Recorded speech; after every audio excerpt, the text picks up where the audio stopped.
My name's Molly, and myself and my husband have 4 children, 2 of whom actually are adults. And actually, I just have to put in at the very beginning, Joe and I are recording this, and we have to tell you where we're recording this. It's actually at the Old Vic Theatre in Bristol, because some of our children, our teenage children, are doing a drama club which Joe organised at the Old Vic. So there are so many benefits of home educating for any of those who are just starting, because they would no way be able to get into doing a group normally, but Joe managed to organise one during the daytime where there were lots of teachers and instructors.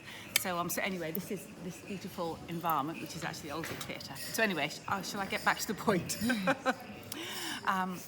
So we have 4 children, 2 of whom are adults. So I'm just going to say a little bit about the 2 older ones. That they are between 20 and 10. So the 2 younger ones are still at home. One is at a theatre club at the moment. And the 2 older ones, one's at university and one's at college and just applying for uni courses. And I remember a few years ago, kind of at the time when we were kind of pre-GCSE, it really concerned me to know what happens afterwards. Will they ever get any GCSEs? Should they do GCSEs? How will they do it? And so I was always encouraged to see what other people did. So my hope is that this will be encouraging for you. So the oldest one is 20. He is very academic. From age dot, he wanted to do engineering. It was quite clear. He was always building, always Lego. So he really wanted to do engineering. So we started GCSEs with him at 13, and we did 8 all in all. I'm hopeless at maths, and obviously engineering's heavy on the maths and physics front. So he actually self-taught maths because it was beyond me, GCSE, and we did all 3 sciences. He self-taught economics as well. We did a mixture. We did some together. The physics we used a correspondence course for, but we had the book, and we did that. We sat on the sofa together because I wanted to, even though he could have done it, I wanted to have, so much of it is about our relationships, isn't it? And I wanted to still have that time with him. So we'd be sitting on the sofa with the physics book, and I'd be saying, "Hang on a second, Ben, I don't get that. Let's just go back." And he'd say, "It's okay, Mum, it's like this," and he'd be explaining. So I think probably he taught me physics, but actually.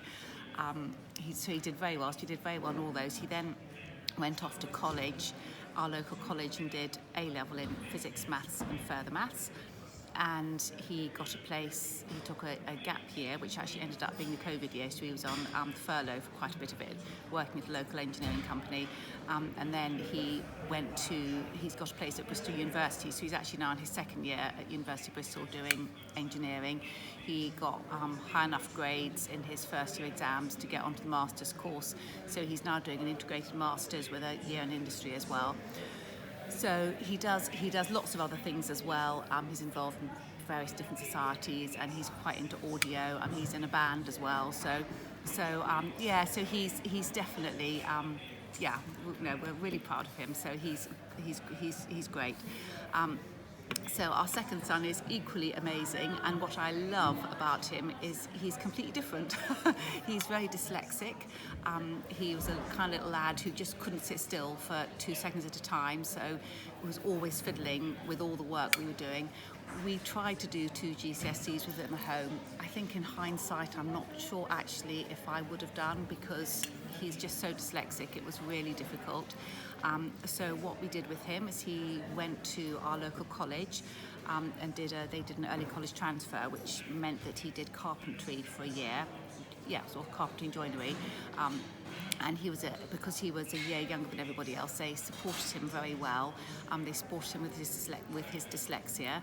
It was a whole education. I think his vocabulary probably increased, doubled in that year, as you can probably imagine. But he's I'm so proud of him. He's a really strong character, and actually he didn't change his whole self. He was completely able to go in from a pretty sheltered home ed environment into a college in quite a rough environment, and he was absolutely cool about it, and he made good friends and came back with lots of good stories. So So he did that. He then decided he loves rugby. He had a very good coach at the time. So he then decided to go to transfer to a sports course. So he then did a level 2 in sports, which was kind of equivalent of, I think, 5 GCSEs. And then from there, he's doing sports and exercise science at level 3. Which is equivalent to A levels. So he's amazingly, given the fact he's so dyslexic, he's actually got distinctions all the way through, which is incredible. So he's been applying for we've just been looking at UCAS forms to do sports science at university. And I don't know, he might take a gap year and do something outdoorsy. He's very outdoorsy. But I know he will do something, and he's got a lot of get up and go, and he's a great character, and I think the other thing I often like to say to people is that my 2 worst subjects at school were maths, and I guess physics was fairly related to that, and sports, and yet my 2 oldest children that is what they're doing. One is doing maths, physics, engineering, the other one is doing sports. So I think it just shows that we don't have to be good at everything. So long as we inspire them and enable them, then they are well able to go and become, to educate themselves, and then to move on to other people who can give that expertise into their lives as they get older.